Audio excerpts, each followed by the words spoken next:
All right, everybody, welcome back. Ready to dive in. Today, we're tackling this whole psychology of money thing. And let me tell you, the stuff you sent in, whoa, gets really interesting, really fast. We're going way past just, are you good or bad with money?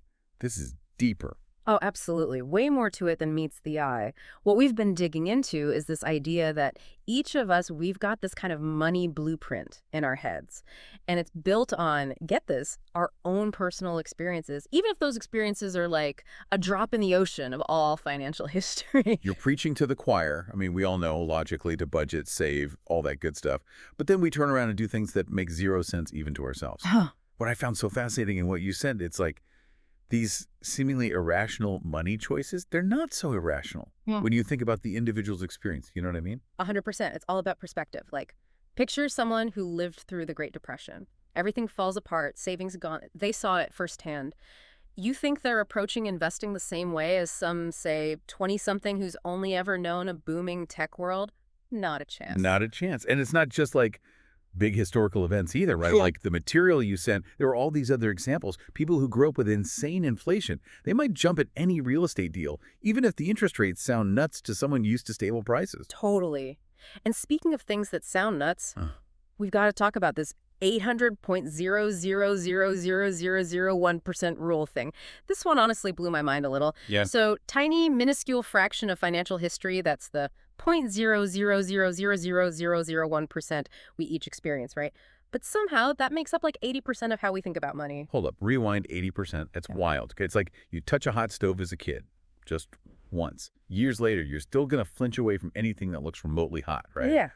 Our brains are doing the same thing with money. But why? Why are our own experiences so powerful? Hardwired, my friend.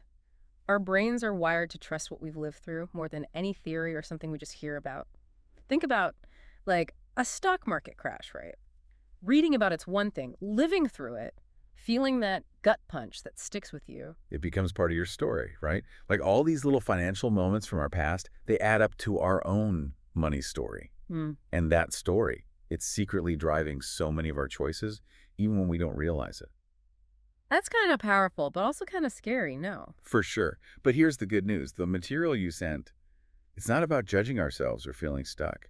It's about self-awareness. Knowing these biases exist in all of us, that's how we can make better choices. So, like, if you can catch yourself being biased, then maybe you're actually more open to listening to other viewpoints, right? Challenging your own assumptions, all that.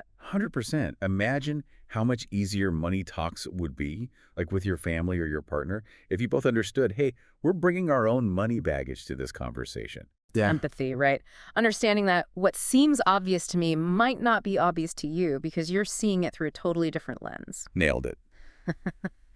Which leads to a final thought, and it's a big one. If our own experiences are so powerful, but also just this tiny sliver of what's out there, how do we get those different viewpoints? How do we learn about money beyond our own little bubbles? Man, that's a question to chew on, isn't it? How have your own money story shaped your choices? And what could you do differently if you were more aware of it? We've got to leave it there for today's deep dive, but keep thinking about that one. We'll catch you next time.